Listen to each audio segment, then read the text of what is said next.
ಡೋರಿ ಈ ಥರ ರೆಡಿ ಮಾಡಿದ್ದೀನಿ. ಜಾಸ್ತಿ ಬಟ್ಟೆ ಎಲ್ಲ ಏನು ಬೇಕಾಗೋದಿಲ್ಲ. ಬಿಗಿನರ್ಸ್ಗೂ ಕೂಡ ತುಂಬಾನೇ ಹೆಲ್ಪ್ ಆಗುತ್ತೆ.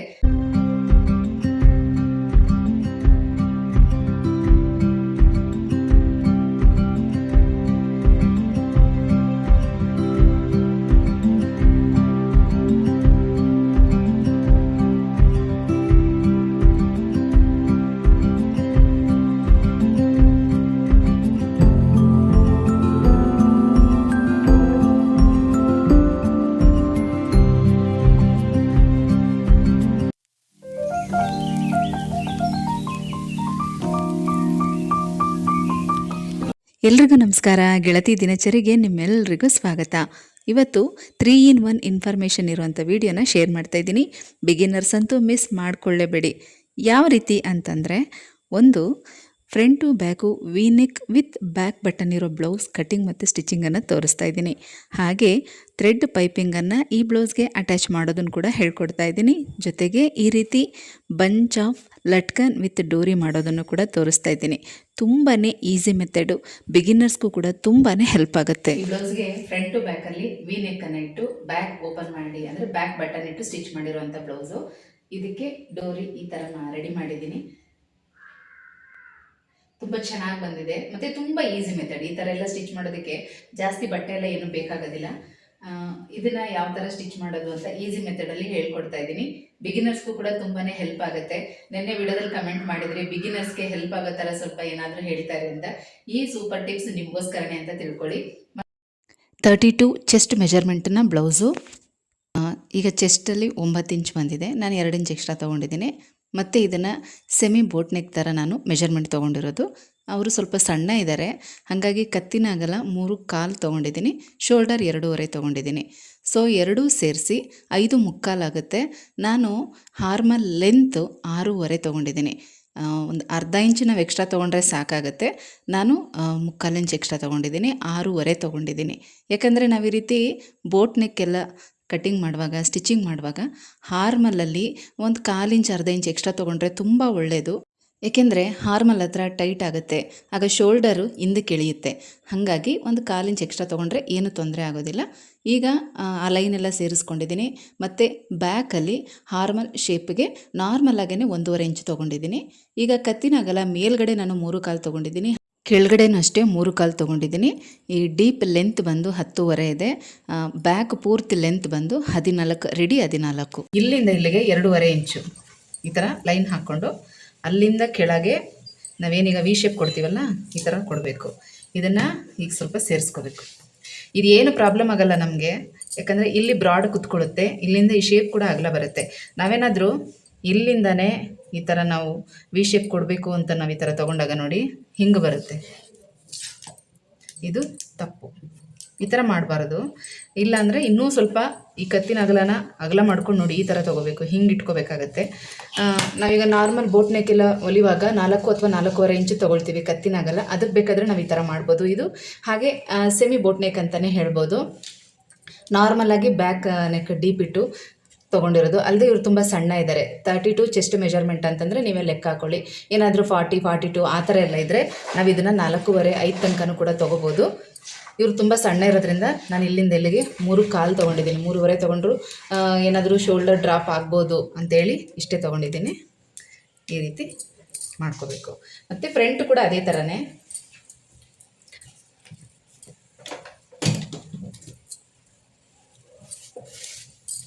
ಫ್ರಂಟ್ ಇದು ಪ್ರಿನ್ಸ್ ಕಟ್ ಮಾಡ್ತಾ ಇರೋದು. ಫ್ರಂಟಲ್ಲಿ ಪ್ರಿನ್ಸ್ ಕಟ್ಟು ಇದು ಅಷ್ಟೇ. ಈಗ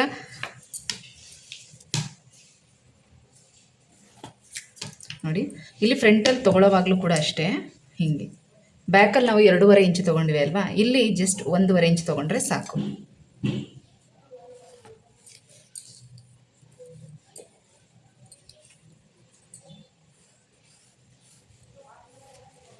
ಸ್ವಲ್ಪ ಅದನ್ನು ಹೀಗೆ ಸೇರಿಸ್ಬಿಟ್ರೆ ಸಾಕು. ಚೆನ್ನಾಗಿ ಬ್ರಾಡಾಗಿ ಬರುತ್ತೆ. ಈ ಬ್ಲೌಸು ಸ್ಟಿಚಿಂಗ್ ಆದಮೇಲೆ ನಿಮಗೆ ತೋರಿಸ್ತೀನಿ. ಇದಕ್ಕೆ ಗೋಲ್ಡು ಥ್ರೆಡ್ ಪೈಪಿಂಗ್ ಇಟ್ಟು ಸ್ಟಿಚ್ ಮಾಡ್ತಾ ಇದ್ದೀನಿ. ನಾನಿಲ್ಲಿ ಫ್ರಂಟು ಮತ್ತು ಬ್ಯಾಕಲ್ಲಿ ನೆಕ್ ಶೇಪ್ನ ಕಟ್ ಮಾಡಿಲ್ಲ, ಜಸ್ಟ್ ಮಾರ್ಕ್ ಮಾತ್ರ ಮಾಡ್ಕೊಂಡಿದ್ದೀನಿ. ಯಾಕಂದರೆ ಲೈನಿಂಗ್ ಅಟ್ಯಾಚ್ ಆದಮೇಲೆ ಕಟ್ ಮಾಡ್ತೀನಿ. ಲೈನಿಂಗು ಮತ್ತು ಬ್ಲೌಸ್ ಪೀಸ್ ಎರಡನ್ನೂ ಒಟ್ಟಿಗೆ ಇಟ್ಕೊಂಡು ಮೊದಲು ಈ ರೀತಿ ಫುಲ್ ಅಟ್ಯಾಚ್ ಮಾಡ್ಕೋಬೇಕು. ಸ್ಟಿಚ್ ಹಾಕ್ಕೊಂಡು ಎಕ್ಸ್ಟ್ರಾ ಇರೋ ಪೀಸನ್ನು ಕಟ್ ಮಾಡ್ಕೋಬೇಕು. ಮತ್ತು ಕೆಳಗಡೆ ನಾವು 1 ಇಂಚ್ ಫೋಲ್ಡಿಂಗ್ ಬಿಟ್ಟಿದ್ದೀವ ಅಥವಾ ಅರ್ಧ ಇಂಚ್ ಫೋಲ್ಡಿಂಗ್ ಬಿಟ್ಟಿದ್ದೀವ ಅದನ್ನು ನೋಡಿಕೊಂಡು ಕೆಳಗಡೆನೂ ಕೂಡ ಫೋಲ್ಡ್ ಮಾಡಿ ಸ್ಟಿಚ್ ಮಾಡ್ಕೋಬೇಕು.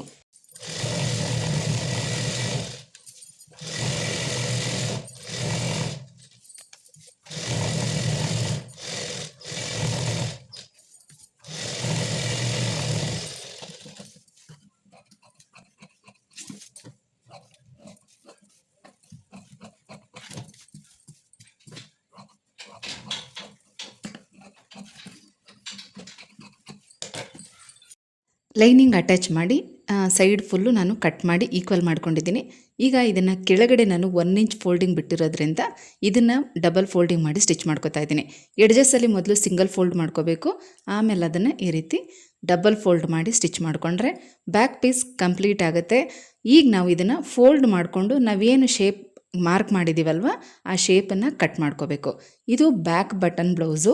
ನೆಕ್ ಕಟ್ ಮಾಡಿಕೊಂಡು ಹಾಗೇ ಸಿಂಗಲ್ ಪಟ್ಟಿ ಡಬಲ್ ಪಟ್ಟಿ ಕೂಡ ರೆಡಿ ಮಾಡ್ಕೊಂಡ್ಬಿಡ್ತೀನಿ. ನಿಮಗೆ ಪ್ರಿನ್ಸೆಸ್ ಕಟ್ ಮಾರ್ಕಿಂಗ್ ಮತ್ತು ಕಟಿಂಗನ್ನು ನೆಕ್ಸ್ಟ್ ವಿಡಿಯೋದಲ್ಲಿ ನಿಮಗೆ ಹೇಳ್ತಾ ಹೋಗ್ತೀನಿ. ಯಾಕಂದರೆ ಈ ವಿಡಿಯೋದಲ್ಲಿ ತುಂಬ ಲೆಂತಿ ಆಗುತ್ತೆ. ಆಲ್ರೆಡಿ ಈ ವಿಡಿಯೋನೇ ಲೆಂತಿ ಆಗಿದೆ. ಕರೆಕ್ಟಾಗಿ ಫೋಲ್ಡ್ ಮಾಡಿಕೊಂಡು ಬ್ಯಾಕ್ ಕಟ್ ಮಾಡ್ಕೋಬೇಕು. ಈಗ ಸಿಂಗಲ್ ಪಟ್ಟಿ ಡಬಲ್ ಪಟ್ಟಿನ ಅಟ್ಯಾಚ್ ಮಾಡಬೇಕು. ಯಾವಾಗಲೂ ಅಷ್ಟೇ ಬ್ಲೌಸಲ್ಲಿ ಮೆಜರ್ಮೆಂಟ್ ಬ್ಲೌಸಲ್ಲಿ ಒಂದು ಸಲ ಚೆಕ್ ಮಾಡ್ಕೊಳ್ಳಿ. ಕೆಲವ್ರಿಗೆ ರೈಟ್ ಸೈಡ್ ಇರುತ್ತೆ ಸಿಂಗಲ್ ಪಟ್ಟಿ, ಕೆಲವ್ರಿಗೆ ಲೆಫ್ಟ್ ಸೈಡ್ ಇರುತ್ತೆ. ಅವ್ರ ಮೆಜರ್ಮೆಂಟ್ ಬ್ಲೌಸಲ್ಲಿ ಯಾವ ಕಡೆ ಇರುತ್ತೋ ಅದೇ ಕಡೆನೇ ನಾವು ಕೊಡಬೇಕು.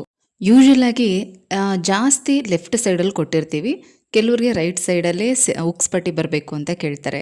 ಎಷ್ಟೋ ಸಲ ಅಭ್ಯಾಸ ಆಗೋಗಿ ಮೆಜರ್ಮೆಂಟ್ ಬ್ಲೌಸಲ್ಲಿ ರೈಟ್ ಸೈಡ್ ಉಕ್ಸ್ ಪಟ್ಟಿ ಇದ್ದರೂ ಕೂಡ ನಾನು ಮರೆತು ಲೆಫ್ಟ್ ಸೈಡಲ್ಲೇ ಅಟ್ಯಾಚ್ ಮಾಡಿಬಿಡ್ತಾ ಇದ್ದೆ.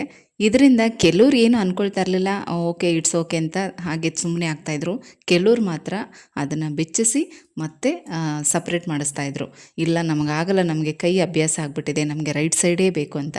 ಹಾಗಾಗಿ ಈ ಪಾಯಿಂಟ್ಸ್ಗಳನ್ನ ಬಿಗಿನರ್ಸು ನೆನ್ಪಿಟ್ಕೊಳ್ಳಿ. ಮೆಜರ್ಮೆಂಟ್ ಬ್ಲೌಸಲ್ಲಿ ಉಕ್ಸ್ ಪಟ್ಟಿ ಕಾಜಾ ಪಟ್ಟಿ ಯಾವ ಕಡೆ ಇರುತ್ತೋ ನಾವು ಅದೇ ಕಡೆನೇ ಕೊಡಬೇಕು.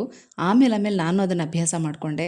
ನೆನ್ಪಿಟ್ಕೊಂಡು ಮೆಜರ್ಮೆಂಟ್ ಬ್ಲೌಸ್ನ ನೋಡಿ ಆಮೇಲೆ ಉಕ್ಸ್ ಪಟ್ಟಿ ಮತ್ತು ಕಾಜಾ ಪಟ್ಟಿನ ಹೊಲಿತಾ ಇದ್ದೆ. ತುಂಬ ಸಲ ಆಲ್ಟ್ರೇಷನ್ ಮಾಡಿಕೊಟ್ಟಿದ್ದೀನಿ. ಹೊಲಿಯೋದು ತುಂಬ ಸುಲಭ, ಆದರೆ ಆಲ್ಟ್ರೇಷನ್ ಮಾಡೋದು ತುಂಬ ಕಷ್ಟ. ಯಾಕಂದರೆ ಉಕ್ಸು ಕಾಜಾ ಎಲ್ಲ ಕಟ್ ಮಾಡಿ ತೆಗಿಬೇಕು, ಮತ್ತೆ ಹಾಕಿಸ್ಬೇಕು. ಹುಕ್ಸು ಕಾಜಾ ನಾವೇ ಮಾಡೋದಾದರೆ ಪರವಾಗಿಲ್ಲ, ನಾವು ಬೇರೆಯವರು ಕೊಡೋದಾದರೆ ಮತ್ತೆ ಅವ್ರಿಗೆ ಒಂದು ಬ್ಲೌಸ್ದು ಅಮೌಂಟ್ ಏನಿರುತ್ತೆ ಅದನ್ನು ಕೊಡಲೇಬೇಕು.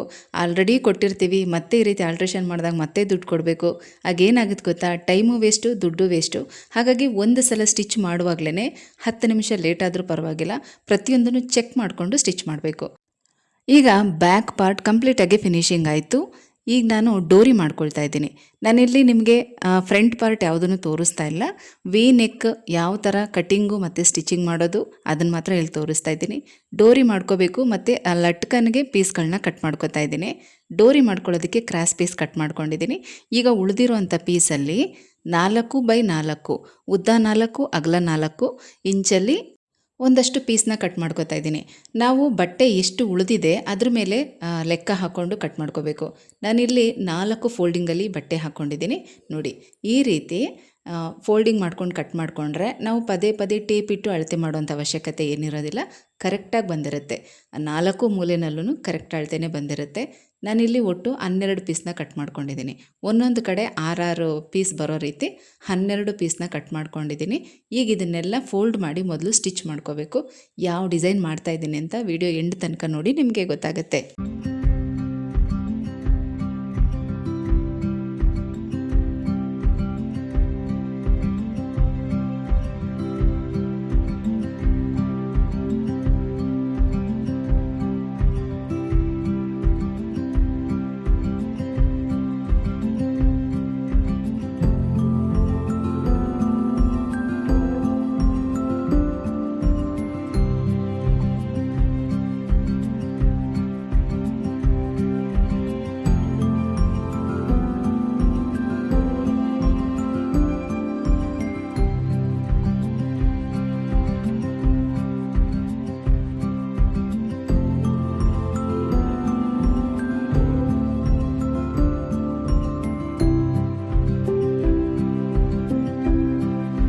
ಹನ್ನೆರಡು ಪೀಸನ್ನು ಈ ರೀತಿ ಟ್ರಯಾಂಗಲ್ ಶೇಪಲ್ಲಿ ಮೊದಲು ಸ್ಟಿಚ್ ಮಾಡ್ಕೋಬೇಕು.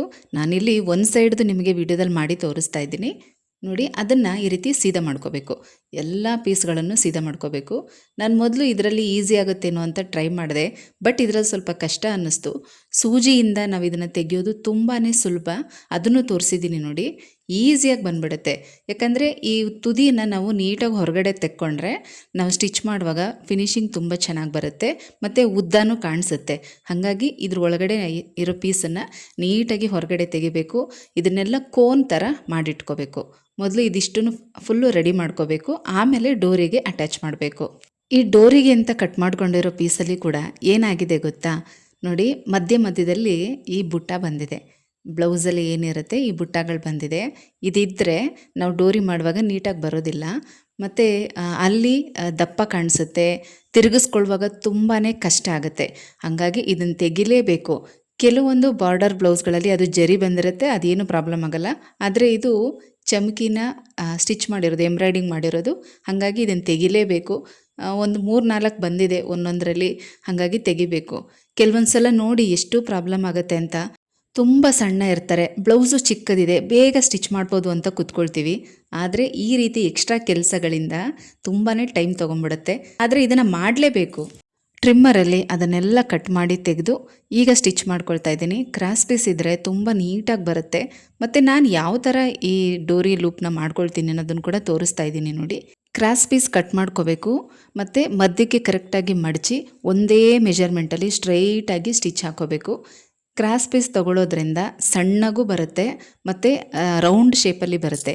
ಕೆಲವೊಂದು ಸಲ ಬಟ್ಟೆ ಕಡಿಮೆ ಇದ್ದಾಗ ಸ್ಟ್ರೈಟ್ ಪೀಸಲ್ಲೂ ತೊಗೋಬೇಕಾಗತ್ತೆ, ಆಗ ಅದು ರೌಂಡ್ ಶೇಪ್ ಬರೋದಿಲ್ಲ, ಸ್ವಲ್ಪ ಫ್ಲ್ಯಾಟಾಗಿ ಬರುತ್ತೆ. ಏನು ಮಾಡೋಕ್ಕಾಗಲ್ಲ. ಕೆಲವೊಂದು ಬಟ್ಟೆ ಸ್ವಲ್ಪ ಸಾಫ್ಟಾಗಿ ಸ್ಮೂತಾಗಿದ್ದರೆ ತುಂಬ ಸಣ್ಣಗೆ ಬರುತ್ತೆ. ಇದು ರಾ ಸಿಲ್ಕು, ಇದನ್ನು ಏನಾದರೂ ನಾವು ಸ್ಟ್ರೈಟ್ ಪೀಸಲ್ಲಿ ತೊಗೊಂಡ್ಬಿಟ್ರೆ ಸ್ವಲ್ಪ ದಪ್ಪ ಬರುತ್ತೆ.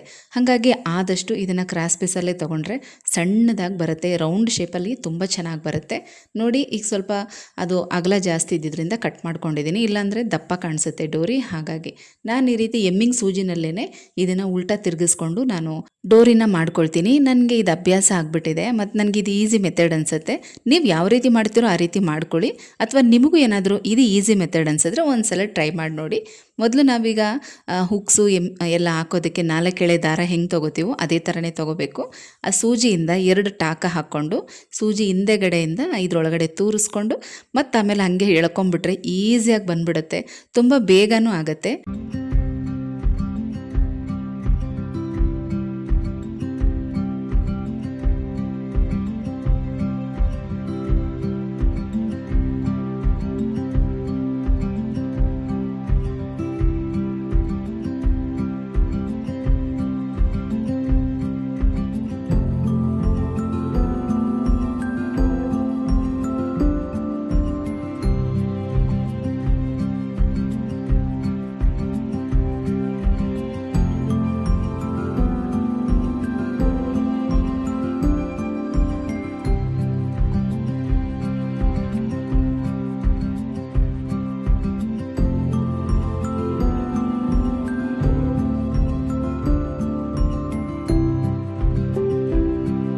ಈಗ ಆಲ್ರೆಡಿ ಡೋರಿ ಡಿಸೈನ್ಗೆ ನಾವು ಪೀಸ್ನೆಲ್ಲ ರೆಡಿ ಮಾಡಿ ಇಟ್ಕೊಂಡಿದ್ದೀವಿ. ಇದು ತುದಿನಲ್ಲಿ ಸ್ಟಾರ್ಟಿಂಗಲ್ಲಿ ಕೊಡೋದಕ್ಕೆ ಅಂತ ಎಕ್ಸ್ಟ್ರಾ 2 ಪೀಸ್ನ ಮತ್ತೆ ಕಟ್ ಮಾಡಿಕೊಂಡು ಈಗ ಇದನ್ನು ಕೊಡ್ತಾ ಇದ್ದೀನಿ ನೋಡಿ. ಇದು ನಾರ್ಮಲಾಗಿ ನಾವು ಎಲ್ಲ ಬ್ಲೌಸ್ಗೂ ಈ ಥರ ಹಾಕ್ತೀವಿ, ಇದು ನಿಮಗೆ ಗೊತ್ತೇ ಇರುತ್ತೆ ಯಾವ ರೀತಿ ಮಾಡಬೇಕು ಅಂತ. ತುದಿನಲ್ಲಿ ಈ ರೀತಿ ಹೊಲ್ಕೊಂಡು ಇದನ್ನು ತಿರುಗಿಸ್ಕೊಂಡು ಆಮೇಲೆ ನಾವು ಆಲ್ರೆಡಿ ರೆಡಿ ಮಾಡಿ ಇಟ್ಕೊಂಡಿರೋ ಪೀಸ್ನೆಲ್ಲ ಅಟ್ಯಾಚ್ ಮಾಡ್ತಾ ಹೋಗಬೇಕು. ಬಳ್ಳಿಯಲ್ಲಿ ಎಲೆಗಳು ಯಾವ ಥರ ಬಂದಿರುತ್ತಲ್ವ ಆ ಥರ 2 ಈ ಕಡೆ 2 ಆ ಕಡೆ, ಆ ಥರ ಆಪೋಸಿಟ್ ಆಗಿ ನಾವು ಸ್ಟಿಚ್ ಮಾಡ್ತಾ ಹೋಗಬೇಕು. ಯಾವ ಮೆಥಡಲ್ಲಿ ಬೇಕಾದರೂ ಮಾಡ್ಕೋಬೋದು. ನಾವು ಏನೇ ಹೊಸದಾಗಿ ಟ್ರೈ ಮಾಡಿದ್ರೂ ಅದೊಂದು ಹೊಸ ಡಿಸೈನ್ ಆಗುತ್ತೆ. ಹಾಗಾಗಿ ಇದನ್ನು ನೋಡಿ ಈ ರೀತಿ ಒಂದೊಂದೇ ಆ ದಾರದ ಮೇಲೆ ಇಟ್ಕೊಂಡು ಸ್ಟಿಚ್ ಮಾಡ್ತಾ ಹೋಗಿ. ಬೇಕಾದರೆ 2 ಸಮವಾಗಿ ಕೊಟ್ಕೊಂಡು 2 ಈ ಕಡೆ 2 ಆ ಕಡೆ ಆ ಥರನೂ ಕೊಡ್ಬೋದು. ಒಂದು ಮೇಲೆ ಕೆಳಗೆ ಈ ರೀತಿ ಕೂಡ ಅಟ್ಯಾಚ್ ಮಾಡ್ತಾ ಹೋಗ್ಬೋದು. ನಾನಿಲ್ಲಿ ಒಂದು ಮೇಲೆ ಕೆಳಗಡೆ ಆ ಥರ ಅಟ್ಯಾಚ್ ಮಾಡಿದ್ದೀನಿ. ತುಂಬ ಚೆನ್ನಾಗಿ ಬಂದಿತ್ತು. ಆ ಬ್ಲೌಸ್ಗೂ ಕೂಡ ತುಂಬಾ ಲುಕ್ ಆಗಿತ್ತು.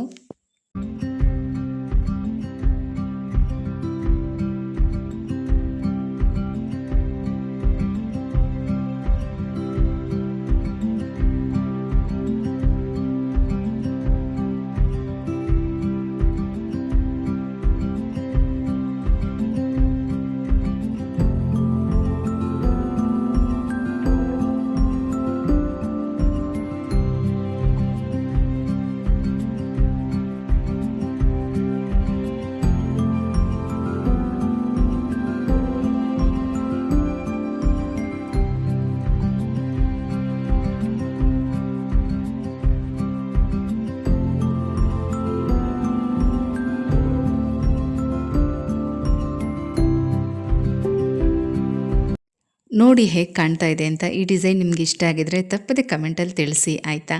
ಹಾಗೆ ಬಿಗಿನರ್ಸು ಕೂಡ ಆರಾಮಾಗಿ ಟ್ರೈ ಮಾಡ್ಬೋದು. ಇಷ್ಟು ಕೊಡೋದಕ್ಕೆ ಪೀಸ್ ಇಲ್ಲ ಅಂದರೆ 3, 4 ಆ ಥರನೂ ಕೂಡ ಕೊಡ್ಬೋದು. ತುಂಬ ಚೆನ್ನಾಗಿ ಕಾಣಿಸುತ್ತೆ.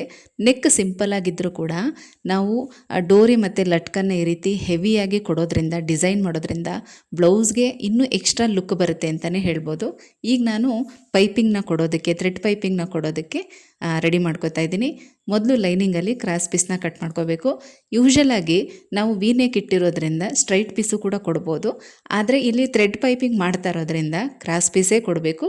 ಹಾಗಾಗಿ ಕ್ರಾಸ್ ಪೀಸ್ನ ಲೈನಿಂಗಲ್ಲಿ ಕಟ್ ಮಾಡ್ಕೋತಾ ಇದ್ದೀನಿ. ಮೊದಲು ಇದನ್ನೆಲ್ಲ ಅಟ್ಯಾಚ್ ಮಾಡ್ಕೋಬೇಕು.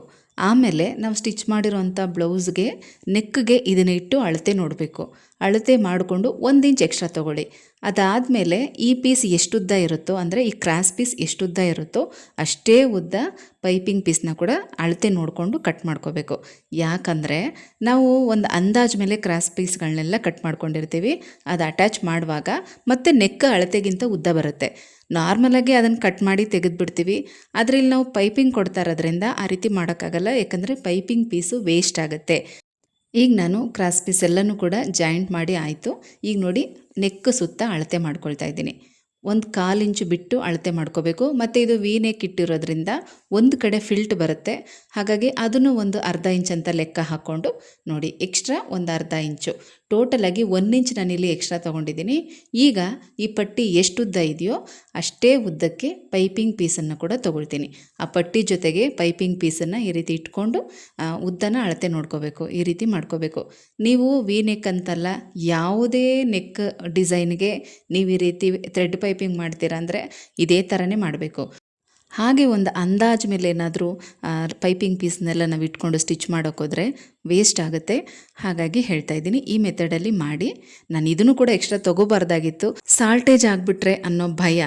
ಯಾಕಂದರೆ ನೆಕ್ ಪೀಸ್ ಏನಾದರೂ ಸಾಲ್ಟೇಜ್ ಆದರೆ ಅಟ್ಯಾಚ್ ಮಾಡ್ಕೋಬೋದು, ಜಾಯಿನ್ ಮಾಡ್ಬೋದು.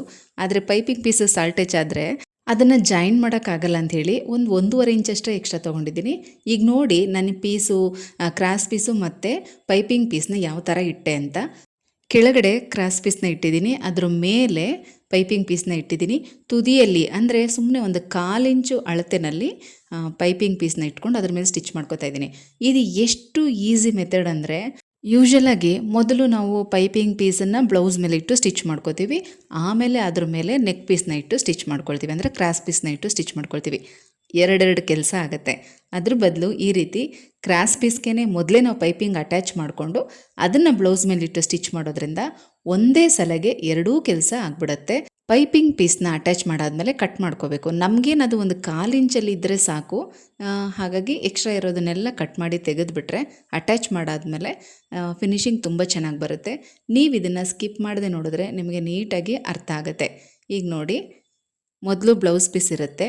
ಈಗ ನಾನು ಪೈಪಿಂಗ್ ಪೀಸ್ನ ಯಾವ ಥರ ಅಟ್ಯಾಚ್ ಮಾಡಿಕೊಂಡೆ ಅಂದರೆ, ಮಧ್ಯದಲ್ಲಿ ಪೈಪಿಂಗ್ ಪೀಸ್ ಬರಬೇಕು, ಮೇಲೆ ನೆಕ್ ಪೀಸ್ ಕಾಣಿಸ್ಬೇಕು, ಆ ಥರ ಇಟ್ಕೋಬೇಕು. ಇದನ್ನು ಹಂಗಿಟ್ಕೊಂಡು ಆವಾಗ ನಮಗೆ ಮೇಲ್ಗಡೆ ಸ್ಟಿಚ್ ಕಾಣಿಸುತ್ತೆ. ನಾವು ಇದ್ರ ಮೇಲೆ ಹಾಕಿರೋಂಥ ಹೊಲಿಗೆ ನಮಗೆ ಕಾಣಿಸುತ್ತೆ.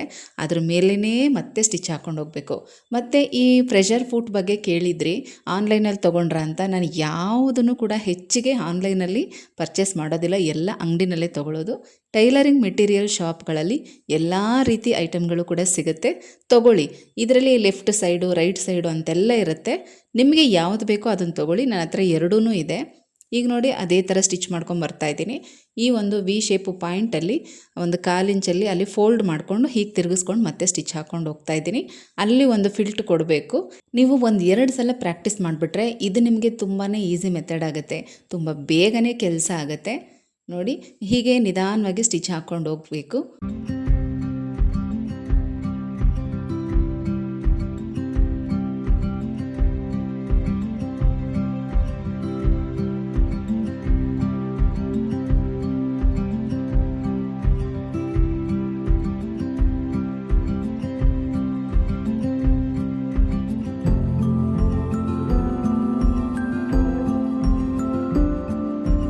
ನೋಡಿ, ಈಗ 1/4 ಇಂಚ್ ಗ್ಯಾಪಲ್ಲಿ ಸ್ಟಿಚ್ ಮಾಡ್ಕೊಂಡಿದ್ದೀನಿ. ಈಗ ಇಲ್ಲಿ ಈ ಒಂದು ಕಡೆ ನ್ಯಾಚ್ ಹಾಕೋಬೇಕು. ಬೇಕಾದರೆ 1-2-3 ಕಡೆ ಹಾಕೋಬೋದು, ಏನು ಪ್ರಾಬ್ಲಮ್ ಇಲ್ಲ. ಮತ್ತು ಹಾಕಲೇಬೇಕು ಅಂತೇನಿಲ್ಲ.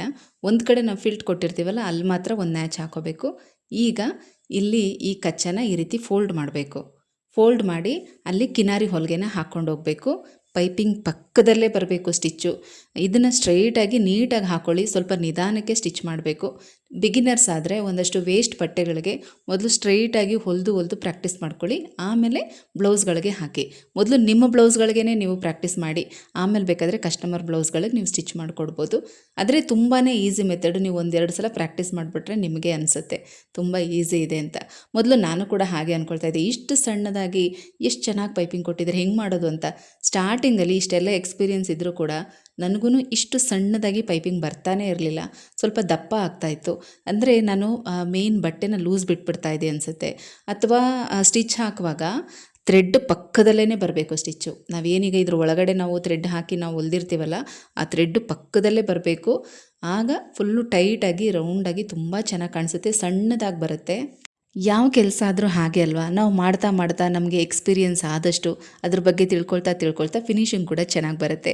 ಇದು ಹಾಗೇ ದೊಡ್ಡವರೊಂದು ಮಾತು ಹೇಳ್ತಾರೆ ನೋಡಿ, ಕಲಿಯೋ ತನಕ ಕೋಟಿ ವಿದ್ಯೆ, ಕಲಿತ ಮೇಲೆ ಅದು ಕೋತಿ ವಿದ್ಯೆ ಅಂತ. ಹಾಗೇ ಕಲಿತ ಮೇಲೆ ಎಲ್ಲನೂ ಈಸಿ ಅನಿಸುತ್ತೆ, ಕಲಿಯೋ ತನಕನೇ ಕಷ್ಟ ಅನಿಸೋದು.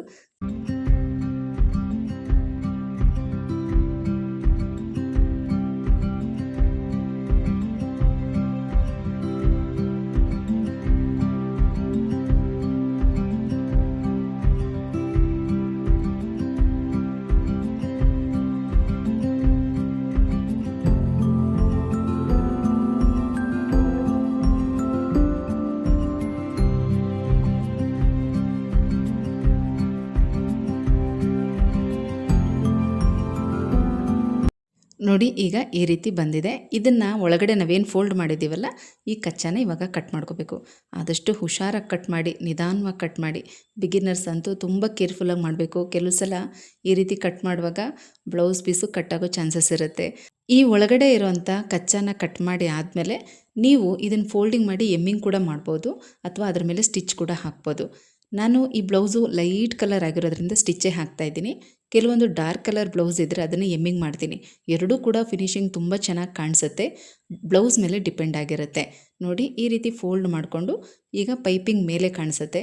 ನೀಟಾಗಿ ನಮ್ಮ ಕೈಯಲ್ಲಿ ಸ್ವಲ್ಪ ಅದನ್ನೆಲ್ಲ ಎಳ್ಕೋಬೇಕು. ಯಾಕಂದರೆ ಇದು ರಾ ಸಿಲ್ಕ್ ಆಗಿರೋದ್ರಿಂದ ಬಟ್ಟೆ ಸ್ವಲ್ಪ ಹುಬ್ಕೊಂಡಂಗಿರುತ್ತೆ. ಹಾಗಾಗಿ ಕೈಯಲ್ಲಿ ಅದನ್ನೆಲ್ಲ ಸರಿ ಮಾಡ್ಕೋಬೇಕು. ಅಥವಾ ಐರನ್ ಮಾಡಿ ಕೂರಿಸ್ಕೊಂಡು ಅದನ್ನು ಹಾಗೆ ಎಮ್ಮಿಂಗ್ ಮಾಡಿದ್ರಂತೂ ಫಿನಿಶಿಂಗ್ ಇನ್ನೂ ಚೆನ್ನಾಗಿ ಕಾಣಿಸುತ್ತೆ. ನಾನಿಲ್ಲಿ ಸ್ಟಿಚ್ ಹಾಕ್ತಾಯಿದ್ದೀನಿ. ಯಾವ ಥರ ಸ್ಟಿಚ್ ಹಾಕಬೇಕು ಅಂದರೆ 1/4 ಇಂಚು ಗ್ಯಾಪಲ್ಲೇ ಸ್ಟಿಚ್ ಹಾಕಬೇಕು. ತೀರಾ ಎಡ್ಜಿಗೆ ಸ್ಟಿಚ್ ಹಾಕಬಾರ್ದು. ಗೊತ್ತಿರುತ್ತೆ, ನೀವು ಕೆಲವೊಂದಷ್ಟು ಬ್ಲೌಸ್ಗಳನ್ನೆಲ್ಲ ನೋಡಿರ್ತೀರ. ಹಾಗಾಗಿ ನಾವೇನು ಫೋಲ್ಡಿಂಗ್ ಮಾಡಿರ್ತೀವಲ್ಲ, ಅಲ್ಲಿ ಈ 1 ಫೂಟ್ ಗ್ಯಾಪಲ್ಲಿ ಹೀಗೆ ಸ್ಟಿಚ್ ಹಾಕ್ಕೊಂಡು ಹೋಗಬೇಕು. ಆ ಪೀಸ್ ಮೇಲೇ ಸ್ಟಿಚ್ ಹಾಕ್ಕೊಂಡು ಹೋಗಬೇಕು.